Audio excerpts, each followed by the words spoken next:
Olá, boa tarde. Espero que eu tenha conseguido entrar. É uma situação, confesso, bastante nova para mim. Quem me conhece sabe que eu não sou a chefa tá aí, já vi que a presidente tá aqui, então estamos liberados, mestreado. Então, antes das 5 eu fico mais tranquilo para fazer um comentário mais informal. Já subi várias vezes ao palco da SOBEP, mas a sensação aqui é até diferente, né? Mas vamos lá, 5 horas, doutora Manu, pessoal, eu vou fechar os comentários e vai ficar aberto as perguntas. A ideia é que a gente possa eventualmente ter algumas perguntas, eu devo falar em torno de uns 40 minutos e depois a gente responde algumas perguntas, tenta interagir da forma com que é possível, tá bom? Prazer ver todos aqui, sem vê-los. E com licença para fechar os comentários e vamos começar a conversar, a princípio informalmente.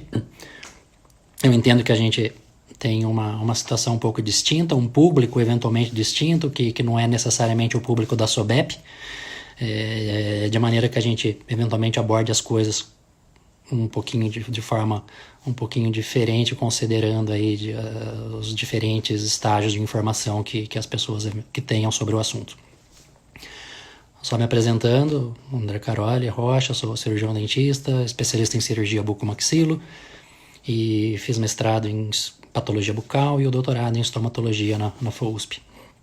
Trabalho no AC Camargo e no Hospital das Clínicas. Fui apresentado à SOBEP nos idos anos de 1994 pelo saudoso professor Décio dos Santos Pinto, que foi meu professor em Alfenas, na época EFOA, hoje Unifal. E o professor Décio estimulava muito, ele é um dos sócios fundadores da SOBEP, tá? Sociedade fundada em 1974, junto com outros ícones que lutaram muito por um espaço do cirurgião dentista em hospitais, dentro dos serviços de diagnóstico, se esforçaram muito e criaram essa bela sociedade que hoje a gente tem o prazer de dar continuidade, né? A gente fala que é a família SOBEP. Como sabemos, nós não somos tantos especialistas assim e todos os anos nós nos reunimos em alguma cidade do Brasil para uma confraternização acadêmica, pessoal, sempre encontrando amigos de todos os cantos. E esse ano é um pouquinho diferente, mas independente disso, continuamos próximos, né? Numa situação distinta. Vou ver se eu consigo não errar. O Alan me deu várias aulas e eu vou ver se eu consigo pôr em prática o que ele me ensinou. O tema que me foi solicitado foi falar sobre lesões ósseas do complexo bucomaxilofacial associadas a desordens sistêmicas. Como introdução, a gente tem a imagem do esqueleto como algo estático, né? Algo que não muda. E a gente sabe que o osso é um órgão fantástico e, ao contrário disso, um órgão que tem uma alta atividade metabólica. Então, em células, tem sinalizações, tem estruturas que se renovam, de maneira que, grosseiramente, a cada 10 anos o nosso esqueleto como um todo é renovado, né? E como todo tecido, ele está sujeito a processos patológicos.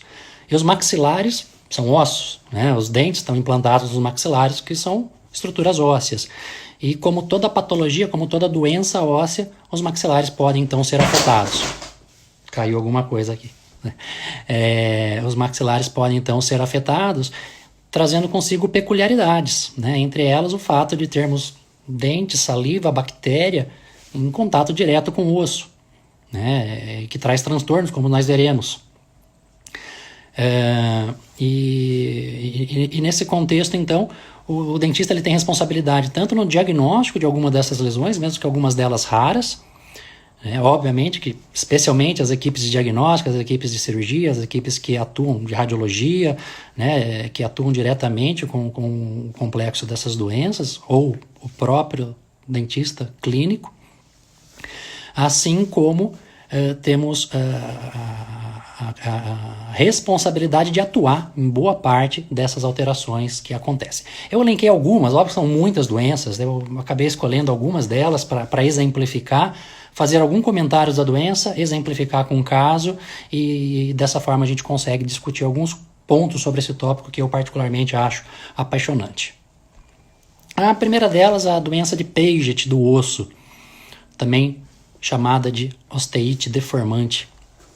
A doença de Paget é uma doença ósseo-metabólica, tá? É a segunda doença ósseo-metabólica mais frequente, perde só para osteoporose, e que se caracteriza por um processo de remodelação óssea alterado.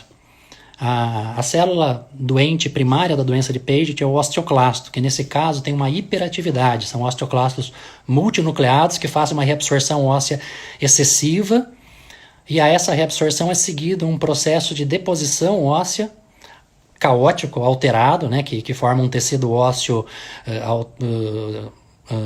com um aspecto chamado de mosaico, e esse tecido ele é estruturalmente deformado, né? Então, um processo tanto de reabsorção quanto a posição óssea levando à deformidade óssea. É uma doença que acomete principalmente homens acima dos 50 anos de idade. Então, se eu tenho um paciente jovem, eu provavelmente não vou fazer hipótese de doença de Paget, né? E raramente ele acontece nos maxilares. Na verdade, cerca de 15% dos casos ou menos vão acometer os maxilares. Os ossos mais envolvidos são fêmur, quadril, ossos do crânio, coluna. E essa doença ela pode ser monostótica, afetando um osso só, ou pode ser poliostótica. A maioria dos casos são alterações poliostóticas, né, que envolvem mais de um osso. Boa parte desses pacientes são assintomáticos e, por acaso, durante a vida, em uma radiografia de rotina, se descobre alguma alteração e se investiga, né? Outros vão ter dor e vão ter deformidade. Os ossos de carga, às vezes, faz uma deformidade, levando a um aspecto dito de simiesco, entortando as pernas. E essa pesquisa ela é feita de forma radiográfica, envolvendo radiografias convencionais e a cintilografia óssea. Então, a cintilografia óssea tem um papel muito importante para investigação do envolvimento mono ou poliostótico. Em termos de exames laboratoriais, a fosfatase alcalina, tá, é o exame de escolha. Então, fosfatase alcalina é um exame que mede uma atividade metabólica óssea aumentada, é um exame barato, acessível e que normalmente vai estar bastante elevado em pacientes que têm a doença, principalmente a doença na forma poliostótica.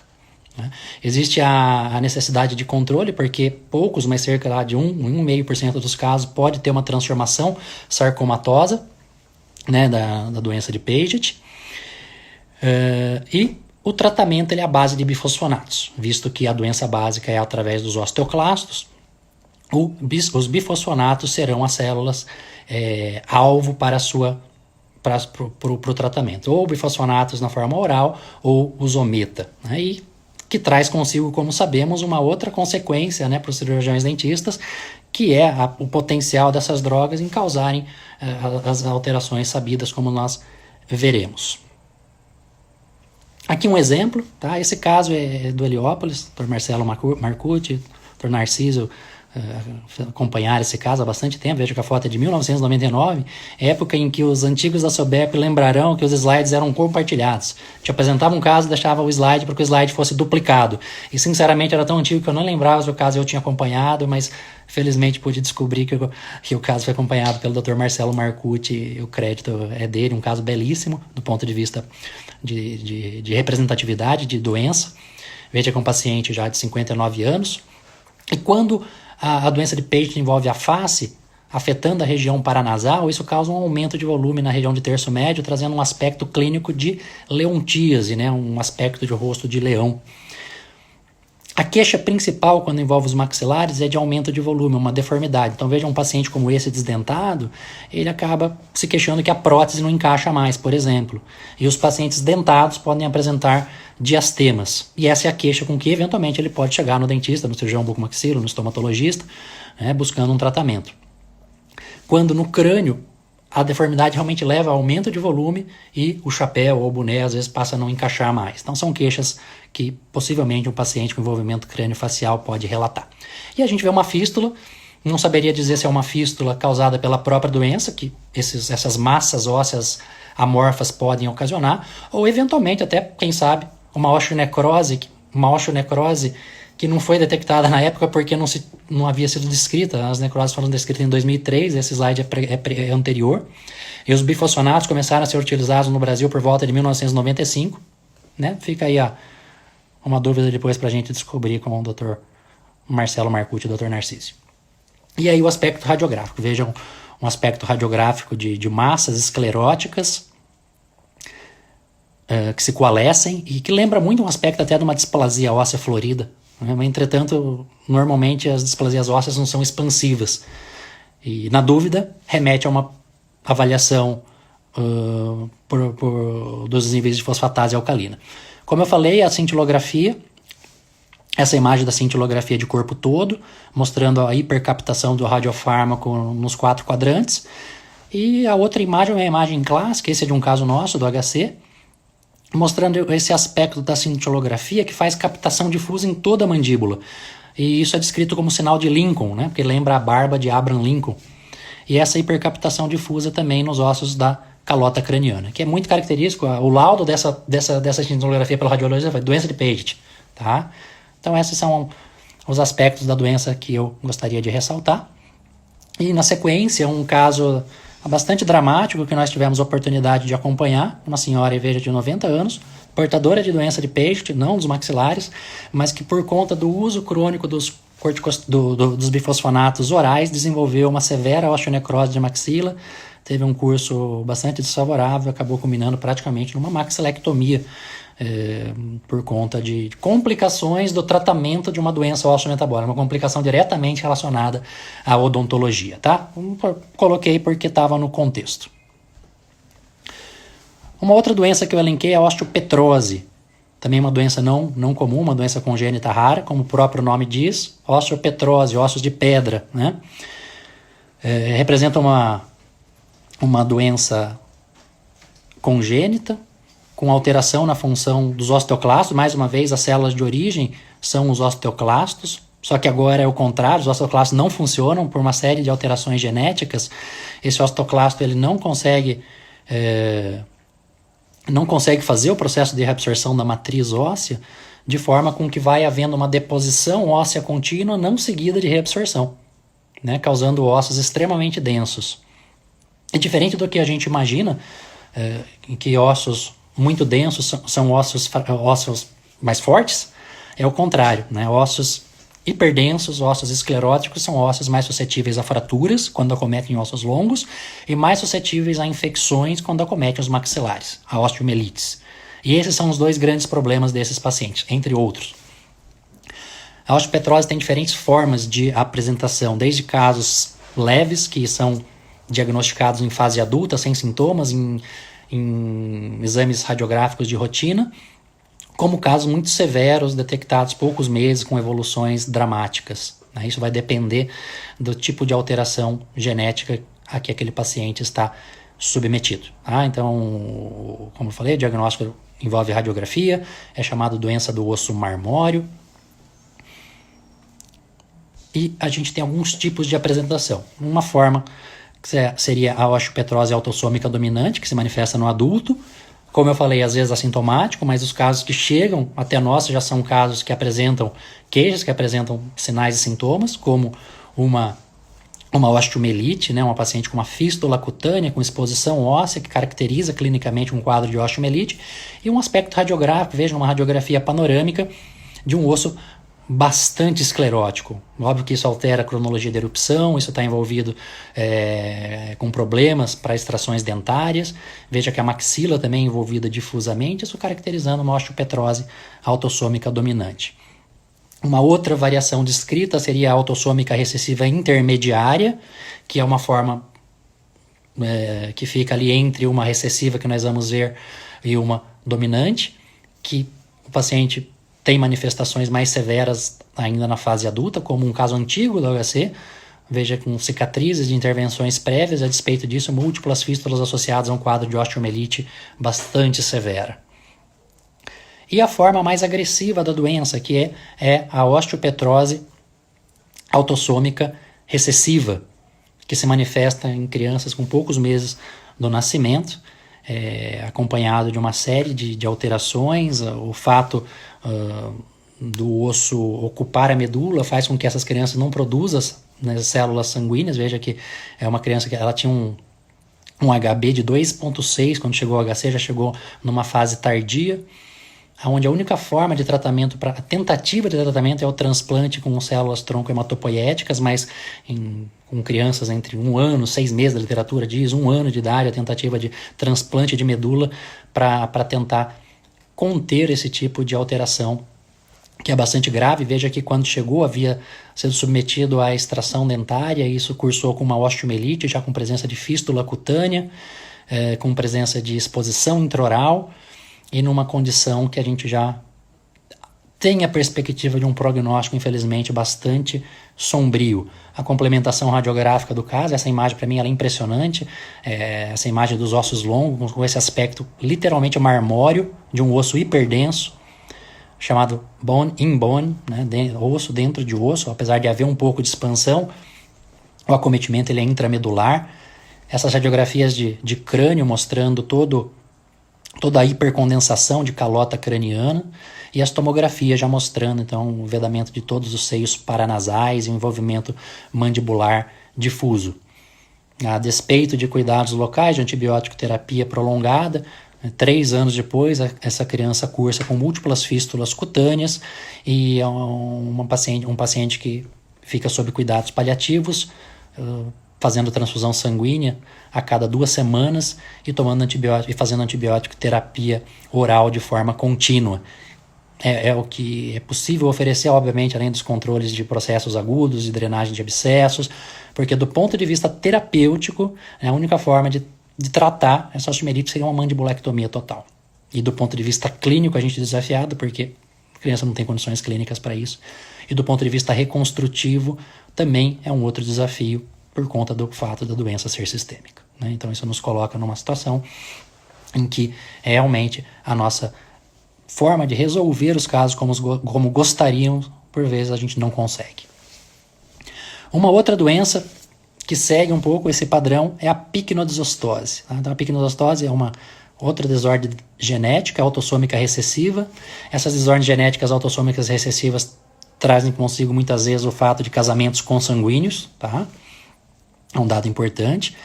E a picnodisostose também apresenta uma alteração importante do metabolismo ósseo, e o defeito no caso da picnodisostose é de um gene codificador da catepsina K. O que faz a catepsina K? É uma enzima associada a osteoclasto. Ela é hiperexpressa em osteoclasto, ela está presente no espaço subosteoclástico, e a função dela é fazer a lise do colágeno tipo 1. Então, o defeito também dessa doença é a não função do osteoclasto. Então não há a lise do colágeno, que é o principal componente da matriz óssea. Então se a gente lembrar do CTX, que é o exame que a gente fala muito quando fala de osteonecrose, do CTX, esses pacientes têm um CTX muito baixo, porque o CTX justamente marca a presença de colágeno tipo 1, que indica processo de remodelação óssea. E aí a remodelação óssea está alterada justamente por esse mecanismo. Ok? E da mesma forma, esses pacientes têm predisposição à infecção e predisposição a fraturas patológicas. Essas doenças, o diagnóstico é clínico, então é importante ver, conhecer, porque quando você vê um paciente, a imagem é muito característica, tá? E é uma doença caracterizada por baixa estatura, então são pacientes que têm baixa estatura, que têm osteoesclerose difusa, tem esse aspecto de braquidactilia, classicamente eles têm uma aplasia da falange distal de mãos e pés, então são os dedinhos curtos, mãos curtas, né? Isso é bastante clássico da síndrome.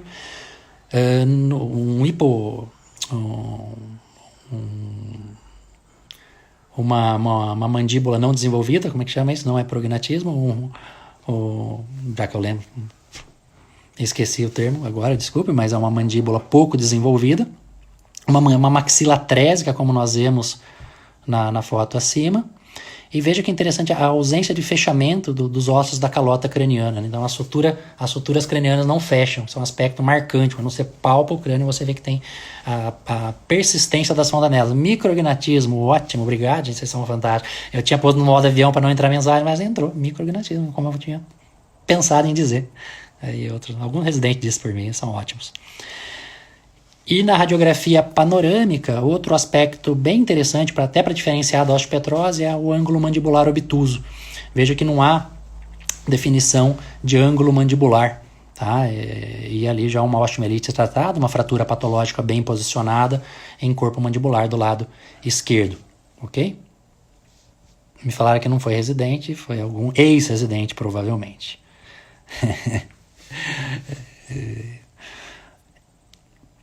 Uma outra situação de picnodesostose, mostrando uma extrema atresia, a maxila realmente parece uma maxila de criança, assim, é muito hipodesenvolvida, e na mandíbula, que é a sede da maioria das osteomielites, uma exposição óssea em corpo mandibular, então denotando ali a presença de uma osteonecrose mandibular, uma osteomielite mandibular, né? E aqui a sequência desse caso, vejam uma radiografia de 2012, pelas características do osso, é um osso pouco vascularizado, pouco celularizado, então essas infecções ósseas cursam às vezes de forma agressiva.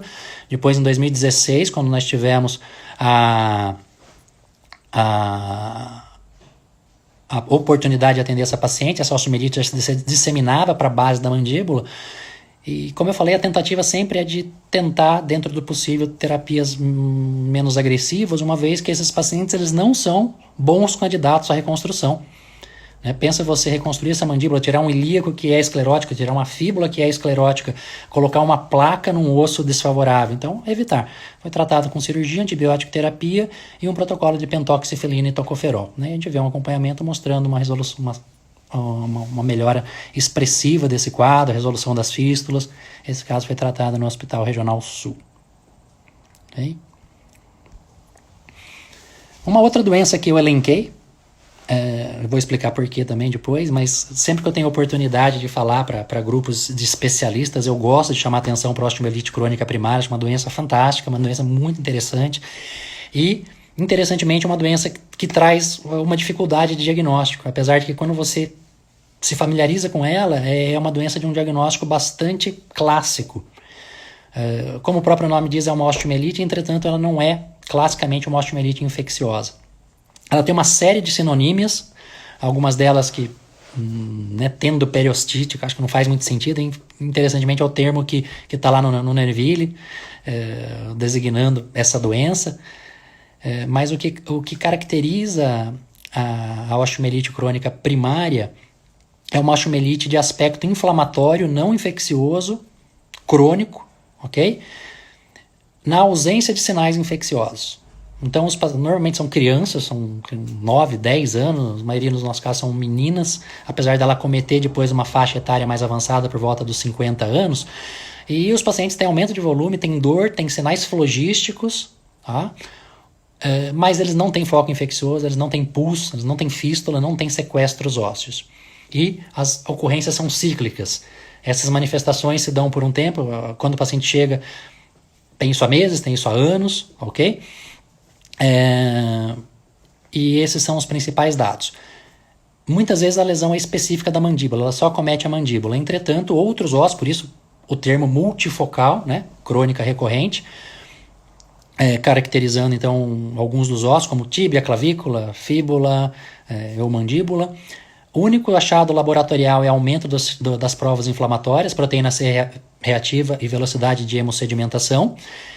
E, na maioria das vezes, antibiótico terapia e cirurgia não alteram o curso da doença. Então é muito comum os pacientes tomou antibiótico, mudou, foi no infecto, tomou e não muda nada. Dá anti-inflamatório, melhora. Tá? Então esse é o curso clássico da doença. Aqui um exemplo, veja uma jovem, 11 anos, essa celulite, esse quadro inflamatório perimandibular, dentes em bom estado, já excluindo focos infecciosos, e o aspecto radiográfico, então, repare essa imagem, quem nunca viu a doença, quem não conhece ou quem não teve a oportunidade de acompanhar um paciente, porque o aspecto radiográfico ele é muito sugestivo, tá? Então existe uma hiperostose, então há uma atividade ósseo-metabólica alterada, aumentada e inflamatória, e isso vai fazendo essa desorganização óssea difusa que envolve as corticais, que lembra uma displasia, mas é diferente, Veja que a displasia, ela expande, ela deforma o osso, ela mantém a cortical.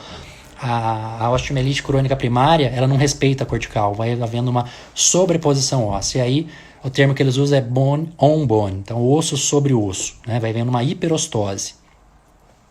E esse aspecto, como eu falei, ele é muito clássico, com essas áreas líticas dentro da mandíbula, sempre hipercaptação na cintilografia óssea vai estar presente, tá?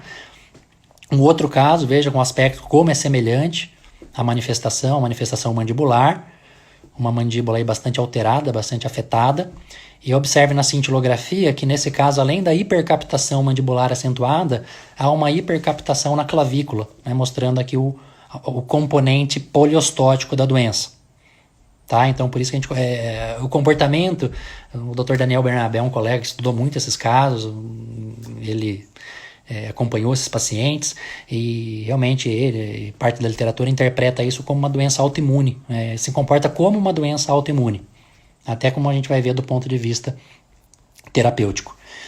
E além da manifestação óssea, alguns desses pacientes vão ter também manifestação cutânea.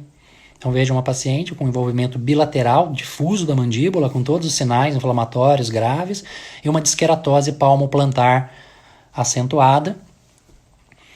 Assim como esse paciente, encaminhado pelo colega Dr. Sérgio Kignel, com quadro mandibular clássico e com acnes, né? Acnes grosseiras, múltiplas, que nesse contexto remetem ao diagnóstico de síndrome de Safo. A Safo se refere às iniciais sinovite, acne, pustuloses, hiperostose e osteite, que descreve mais ou menos as alterações que nós vemos nesse contexto desses pacientes, tá?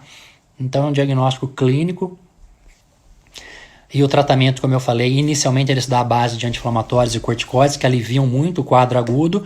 Entretanto, esse quadro, muitas vezes eles são recorrentes, eles são crônicos e há necessidade da equipe médica para auxiliar, né, no controle desses pacientes. Então, a gente trabalha junto com o pessoal da reumatologia, que aí lança a mão de imunomoduladores, muitas vezes o metotrexate, às vezes imunobiológicos. A literatura hoje traz aí a utilização de imunobiológicos como o infliximab, o Remicade, o Eternacept, e não é recente isso, mas é um adjuvante muito interessante, os próprios bifosfonatos. Então, uma paciente recente, uma paciente super refratária, já de mais idade, que não respondia às medicações convencionais, e na última consulta eu tô ótima, tô sem dor.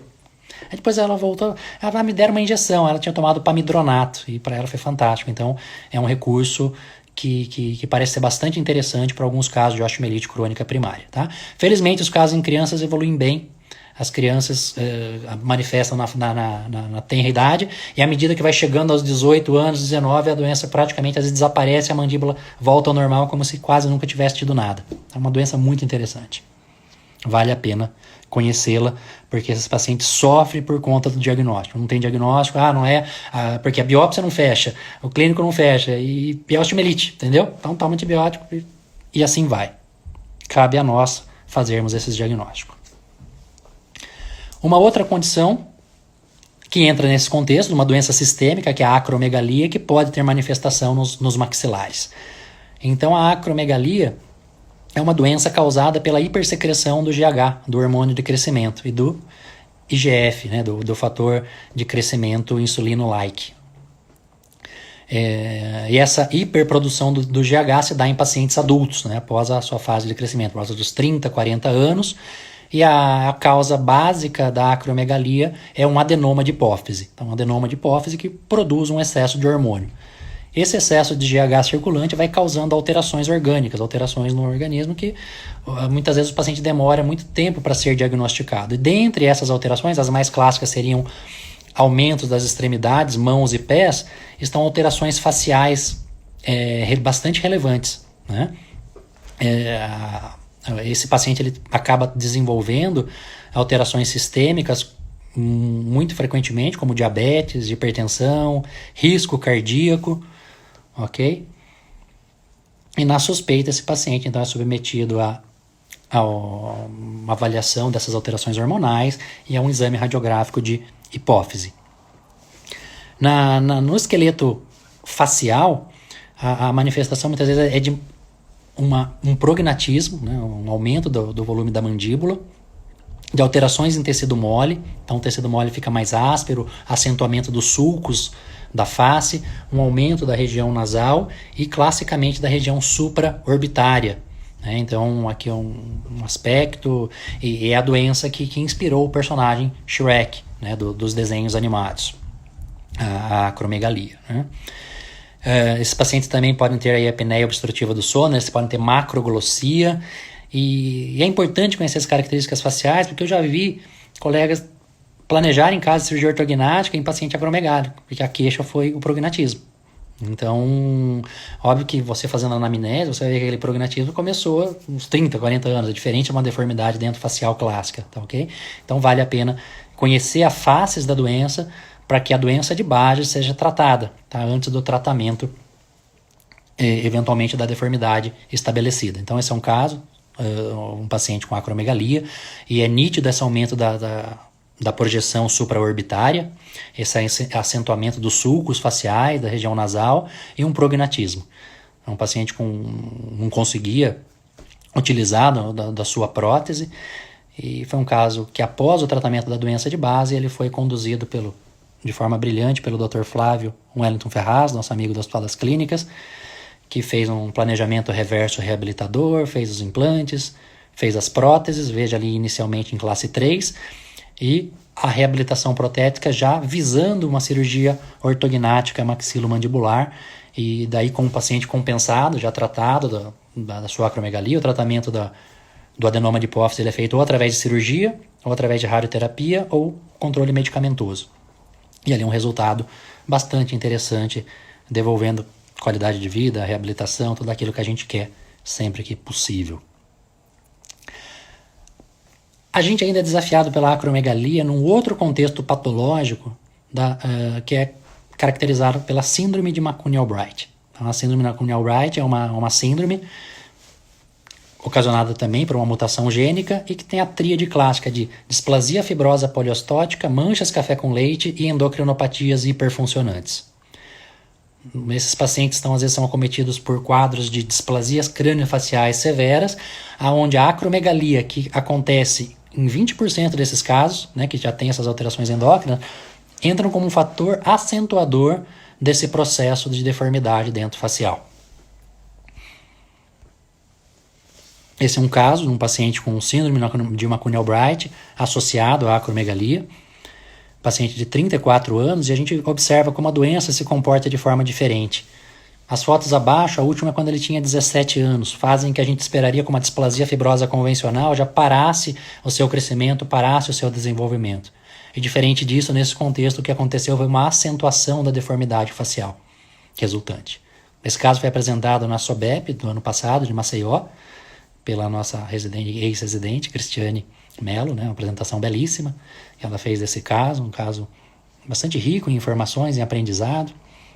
E óbvio que uma das queixas principais desse paciente é o quadro de deformidade facial exuberante, e ainda a displasia faz com que o adenoma de hipófise ele não possa nem ser irradiado, porque se irradiado você pode ter a transformação maligna dessa displasia fibrosa, e nem ser operado, porque a cirurgia que é feita por via transsenoidal fica inacessível por conta da displasia fibrosa. As manchas café com leite, né, que também caracterizam a síndrome de McCune-Albright, e aqui as imagens da deformidade, da displasia crânio-facial, envolvendo todos os ossos do crânio e da mandíbula de forma difusa, e juntamente com o preparo desse paciente, então são pacientes que precisam ser acompanhados pela endócrina, ele precisa ser medicados, eles precisam ser para a proposta de um tratamento cirúrgico, né? O que foi feito nesse paciente foram osteoplastias, ele foi submetido a 3 procedimentos cirúrgicos em momentos distintos. Uma primeira cirurgia para correção da mandíbula, para uma osteoplastia de mandíbula, um segundo procedimento para uma osteoplastia do terço médio, um terceiro para o terço superior. Né? Esse foi o aspecto obtido, uma melhora da face. E agora esse paciente está em planejamento reabilitador. A gente passou a bola para a Thaís aí para tentar ver se consegue arrumar os dentes dele, que o desejo dele agora é ter dentes melhores, né? Para mim a importância da odontologia. Apesar de uma série de problemas, o que incomoda ele agora são os dentes. E várias. Talvez então, e os dentes, doutor? E os dentes? Vou ver se eu consigo alguém que consiga ajudar nesse aspecto, né? Vamos deixar para o pessoal da reabilitação trabalhar um pouco. Legal. Bom, esse é um caso de uma patologia também extremamente interessante nesse contexto que a gente está conversando. Eu também sempre que tenho oportunidade para falar para cirurgião, eu gosto de falar dessa doença, porque ela é importante, ela é relevante, e os pacientes procuram um dentista, procuram um buco, procuram um pronto-socorro odontológico, tá? Procuram um estômago, passam no serviço de diagnóstico e a gente não pode errar nesse diagnóstico. Um paciente de 55 anos, aumento de volume mandibular, uma lesão lítica e um diagnóstico de uma biópsia, já uma conduta de biópsia de lesão central de células gigantes. Então, toda vez que a gente tem o diagnóstico de lesão central de células gigantes, obviamente que, né, nós sabemos, mas a informação sempre é válida, que é necessário se fazer um screening do metabolismo ósseo daquele paciente. Então a gente solicita dosagem de cálcio, fósforo, fosfatase alcalina e paratormônio. Por quê? Para fazer o diagnóstico diferencial do tumor marrom do hiperparatireoidismo. Tá? Então essa doença chama-se, nesse contexto, tumor marrom do hiperparatireoidismo. Então, o que é isso? Apesar da manifestação acontecer na mandíbula, a etiologia do problema é um problema na paratireoide. Então, as paratireoides são glândulas localizadas próximo à tireoide e que produzem um paratormônio. E o paratormônio é o hormônio responsável pelo controle do cálcio e do fósforo no sangue, né? Pelo metabolismo, faltou o termo, vocês colocam aí que não é um metabolismo, mas pelo controle dos índices de cálcio e fósforo. Toda vez que há uma hipocalcemia, as paratireoides são estimuladas a produzir paratormônio. E grosseiramente o que o paratormônio faz é tirar cálcio do osso e jogar para o sangue, para regularizar os níveis de cálcio.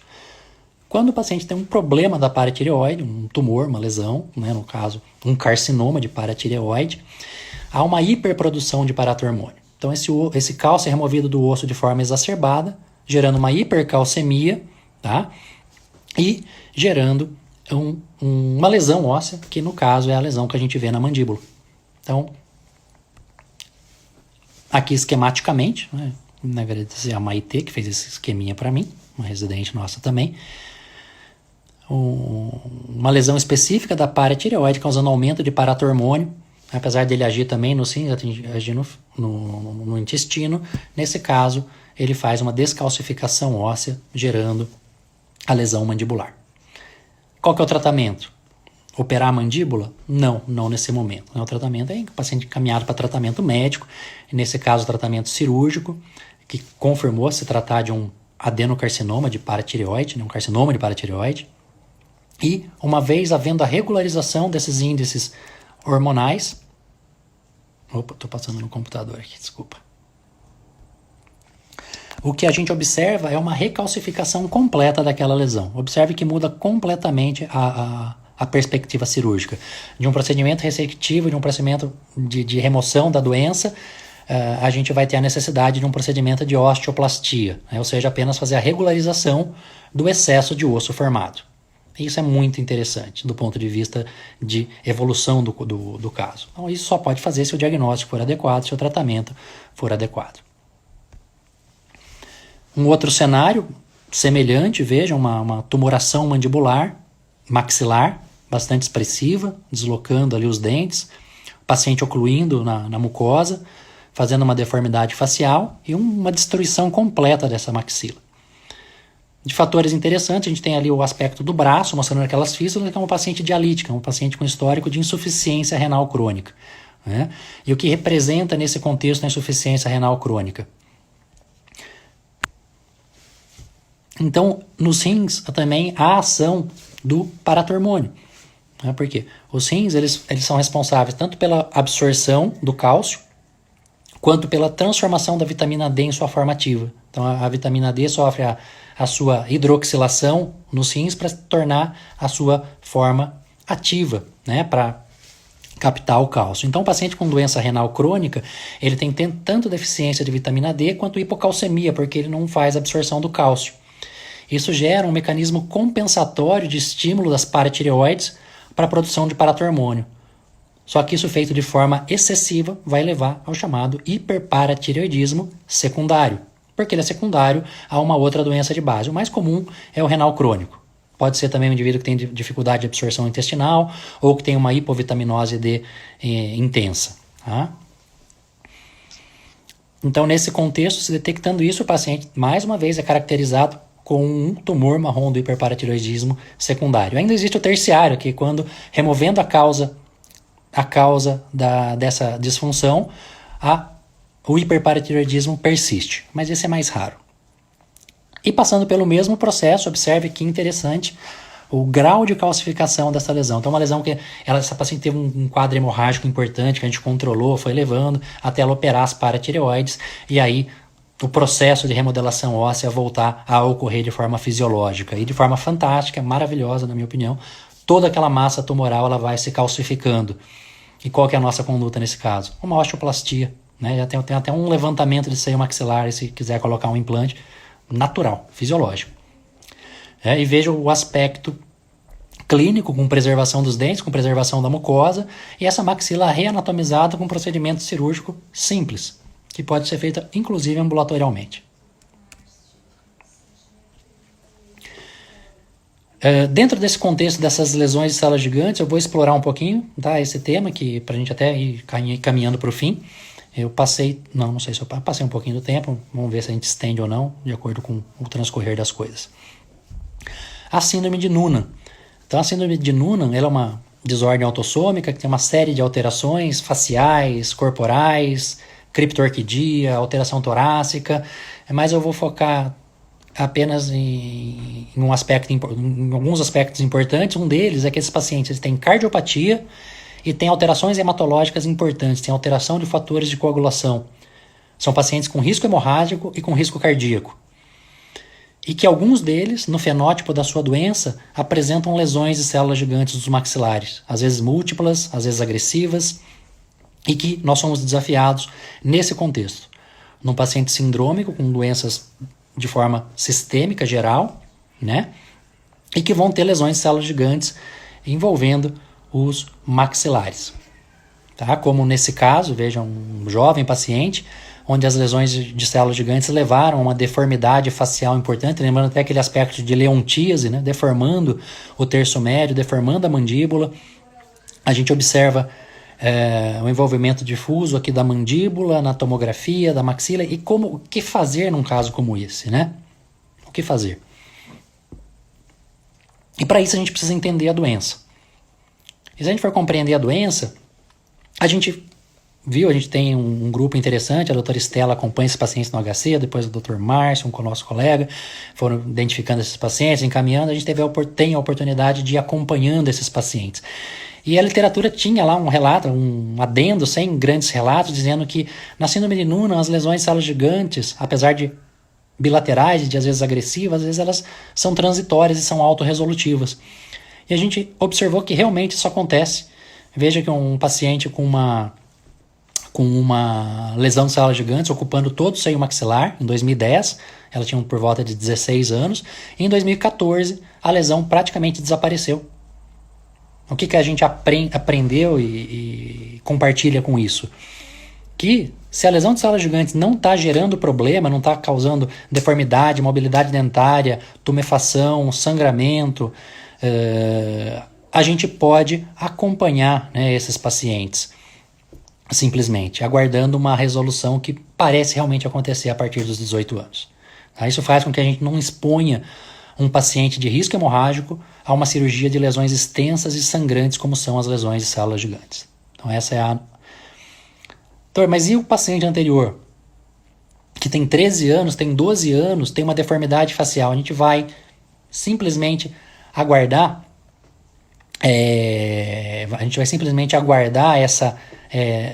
essa resolução acontecer. Aí vem a evolução das coisas, né? A evolução da ciência, da tecnologia, das medicações.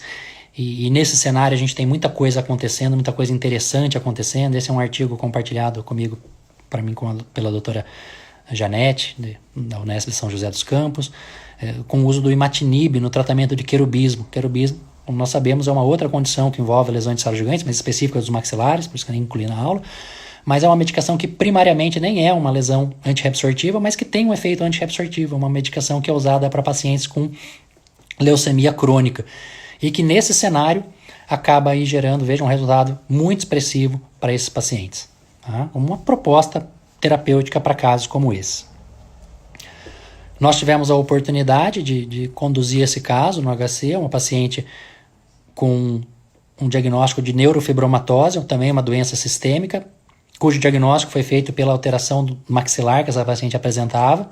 Ela tem uma série de alterações faciais, manchas de café com leite, neurofibromas, e a queixa dela era essa extensa tumoração maxilar, que era uma lesão de células gigantes agressiva, causando ulceração grosseira de mucosa, que também pode estar associado aos casos de pacientes com neurofibromatose.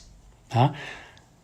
Qualquer um que tenha alguma formação em cirurgia já imagina a complexidade de tratamento de um caso como esse. Né? Uma cirurgia que seria uma maxilectomia total, envolvendo toda a mucosa da paciente. Né? Como reconstruir isso? Então, em que cenário fazer isso? E, como eu falei, felizmente, o uso dessas medicações, no caso, essa paciente foi tratada através de denosumab, é um antirreabsortivo utilizado para pacientes com osteoporose, com neoplasias metastáticas. É um antirreabsortivo que age inativando o osteoclasto, então células gigantes são células de linhagem osteoclástica, e o denosumab é impressionante para isso, ele bloqueia mesmo. Em 3 meses essa maxila era outra, veja, com 11 meses, uma reanatomização dessa maxila. Obviamente que no palato ainda há uma deformidade, há necessidade de uma complementação cirúrgica, entretanto, não se compara o porte ou o tipo de cirurgia nesse momento com o procedimento que essa paciente eventualmente teria que ser submetida num quadro anterior. E isso é muito interessante do ponto de vista de análise. A gente vai ficando velho, a gente vai conseguindo analisar as coisas de forma retrospectiva e entender a evolução que acontece nas coisas, né? Já estou finalizando, acho que esse é o último caso.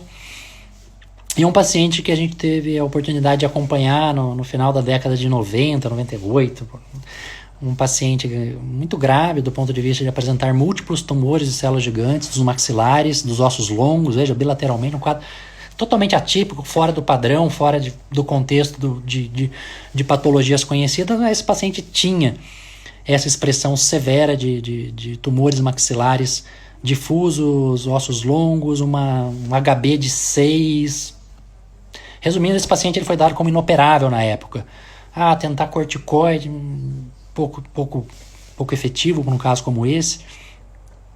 E esse paciente acabou sendo operado num outro local, numa outra condição, e ele acabou indo a óbito no transoperatório por complicações esperadas até para um caso nessa magnitude, né? Uma intercorrência a que estava submetido por uma proposta. E talvez hoje, ou se nós tivermos outros casos como esse, a ciência, o avanço tecnológico, médico, propicie oportunidades de tratamentos mais voltados para a etiologia da doença, né? A cirurgia ela é muito importante, a técnica cirúrgica ela é fantástica, mas ela não pode se sobrepor ao diagnóstico, ela não pode se sobrepor à história natural das doenças. Quando a gente entende isso, começa a conhecer como a doença se comporta, a gente tem mais facilidade de tratá-las, a gente tem a oportunidade de tratá-las com mais chance de êxito. Então essa é a mensagem, né? Então veja que essa célula se comporta de forma anômala, como é complexa. A gente viu diferentes doenças que tem como base a alteração na célula. A mesma inibição do osteoclasto causa picnodisostose e osteopetrose. Por quê? Porque existem muitas coisas associadas, né? A mesma hiperativação do osteoclasto faz um tumor de células gigantes como esse, né? Então é um assunto, falar para a Sociedade Brasileira de Estomatologia, isso é redundante, né? É apaixonante, e acho que a mensagem é mais ou menos essa. Eu vou ver aqui algumas considerações, eu vou tentar ir para as perguntas. Então, assim, como o que a gente quis mostrar é que os maxilares eles podem ser sede primárias de doenças sistêmicas, que é o nosso foco. Muitos desses pacientes têm o seu diagnóstico investigado e elucidado pelas manifestações dos maxilares e pela atuação do cirurgião dentista no sentido mais amplo. Como eu mostrei também, a gente é responsável por complicações específicas, né? A gente fazer uma extração dentária é algo que envolve risco em determinadas circunstâncias, é algo que a gente pode levar a complicações graves de doenças prévias. Então a gente tem que estar ciente disso e buscar essas informações. A gente tem que conhecer as doenças, né? Conhecer o paciente. Procurar sempre que possível fazer diagnóstico precoce, evitar casos que o paciente fica meses, anos. Então, Hoje isso é muito mais fácil, né? Eu tô cansado, eu tenho dúvida diagnóstica, Alan, ou uma série de colegas aí que a gente vai compartilhando as dúvidas para buscar diagnóstico, né? As intervenções, como eu tentei mostrar, elas têm que ser adequadas, não basta intervir. A gente tem que buscar intervir da forma mais adequada possível. E trabalho interdisciplinar. Então esses casos ilustram muito bem, a gente está totalmente envolvido com equipes médicas, com outros profissionais da área, da odontologia. O Andorinha não faz verão, esse trabalho como eu tenho é um trabalho de grupo, é um trabalho que envolve uma série de pessoas, e esse é o caminho, tá? Não tem outro, gente, acreditem nisso. Essa frase também é uma frase clássica da medicina e se aplica muito bem a esse contexto, e é o que eu mostrei, curar às vezes. Quantos pacientes desses a gente curou? Poucos, né? Não sei se algum. Aliviar frequentemente, talvez a gente tenha conseguido aliviar o sofrimento de alguns deles, e consolar sempre, né? Essa é a mensagem que deve ficar, né? Isso a gente pode fazer, isso depende diretamente da nossa atuação, ok? Eu vou tentar ver as perguntas para não perdê-las, e eu vou fazer só uns agradecimentos no fim. Se caso caia a live, a gente tem aqui mais cerca de 8 minutos, eu volto para quem eventualmente puder voltar, né? Vamos lá, algumas perguntas. Toda lesão de células gigantes pode ser tratada com antiabsortivos ósseos? Boa pergunta. É o seguinte, é o que eu falo, né? Um tratamento novo, ele nunca deve fazer com que nós esqueçamos do que a gente fazia antes. Então isso eu fico muito preocupado no sentido de, quando a gente fala uma terapia nova, a gente acha que agora só tem aquilo, tá? E não é assim. Tudo aquilo que a gente faz para lesão de células gigantes há muitos anos continua funcionando. O tratamento cirúrgico é resolutivo, ele é excelente, é a minha primeira opção. Se eu posso tratar uma lesão de células gigantes com cirurgia, né, eu vou tratá-lo. Quando que eu não vou tratar? Quando a minha cirurgia vai trazer uma morbidade grande. Eu vou tratar uma criança com uma lesão central de células gigantes de maxila anterior, eu vou perder um bloco dento-alveolar com dentes permanentes e vou causar uma sequela. Opa! Então eu posso tentar o corticoide intralesional, que na minha mão funcionou para poucos casos, mas a gente tem colegas que têm resultados fantásticos com corticoide intralesional, especificamente para as lesões muito agressivas, acho que ele falha mais, né? E mais recentemente, aí realmente o uso dos antiabsortivos, né? O denosumab em especial é fantástico, ele funciona muito bem. Tem a questão do custo, tem a questão da disponibilidade, não tem no SUS, mas ele funciona, tá? Então é uma opção muito interessante para alguns casos. Tá ok? Aqui a Bruna me ajudou, micrognatismo, obrigado, Bruna. Essa live vai ficar salva onde? Depois a gente vai com a presidente, mas acho que vai ficar salva no Face, YouTube da Sobep, me parece. Se eu tenho a missão de tentar gravar e salvar. A presidente me deu essa missão, vou ver se eu vou saber fazer isso. Professor, a lesão de células gigantes é o mesmo do granuloma central de células gigantes? Exatamente, tá? Quando ele foi descrito lá por volta de 1950, 55 como granuloma reparativo de células gigantes. Depois eu vendo que, na verdade, ele não tinha nada de reparativo, né? Então ficou o termo lesão central de células gigantes. Mas a gente encontra na literatura ainda granuloma de células gigantes, tá? É a mesma lesão. Exatamente. Obrigado, doutora Eduína, prazer tê-la aqui. Opa, aqui tem uns elogios que eu vou... Pode criticar também, tá, gente? Me referi ao caso anterior das lesões menores. Diego, desculpa, Diego, se eu perdi seu comentário aqui.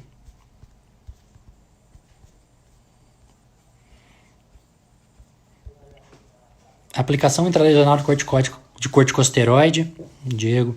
Para lesão de células gigantes seria sim, Diego. É uma opção, tá?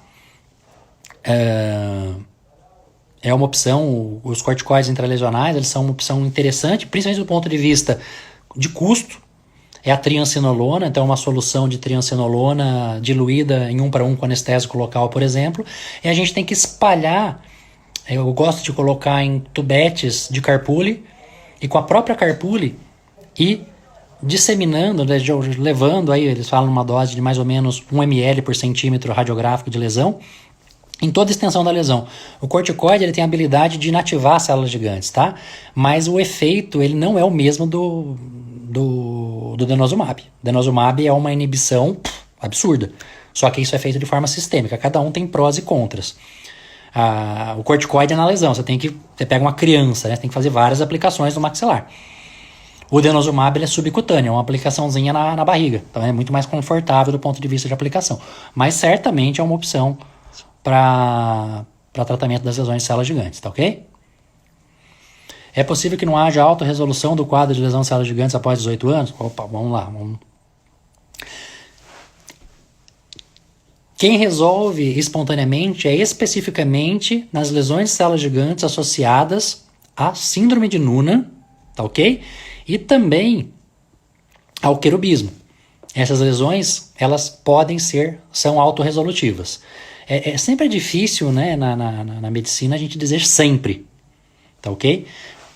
Mas eu diria para você que há uma previsibilidade grande nisso. Eu já vi alguns pacientes com síndrome de Noonan mais velhos e com cicatrizes de lesões de células gigantes. E os que a gente tem acompanhado, praticamente todos têm evoluído bem. Agora, como eu mostrei o caso na criança de 13 anos, a ideia de interceptar é para que a gente consiga, por exemplo, fazer uma plastia, que seja o caso, numa situação mais favorável. Tá certo? Vamos ver se dá para responder mais alguma. Estou me aproximando do fim. Gente, é isso aí. Deixa eu tentar ver se eu consigo finalizar a tempo, respeitando aqui meu tempo. Alguns agradecimentos. A muitas pessoas eu deveria agradecer, mas rapidamente a SOBEP é a nossa sociedade do coração. Como eu falei, a gente é uma família. E agradeço em nome da nossa querida presidente, doutora Manuela Domingues Martins, que vem fazendo um trabalho belíssimo à sua frente, tem mantido, feito a SOBEP ter uma visibilidade e uma atuação proativa incrível, tá? Então, parabenizando a sociedade e a doutora Manuela por isso, e é uma honra fazer parte do seu time. Professor Alan Roger, parceiro para todas as horas. O coitado, além de tudo que ele tem que fazer, os seus orientados que dividem seu tempo, eu fico lá, Alan, como é que eu ligo a live? Eu não tenho Insta, tá?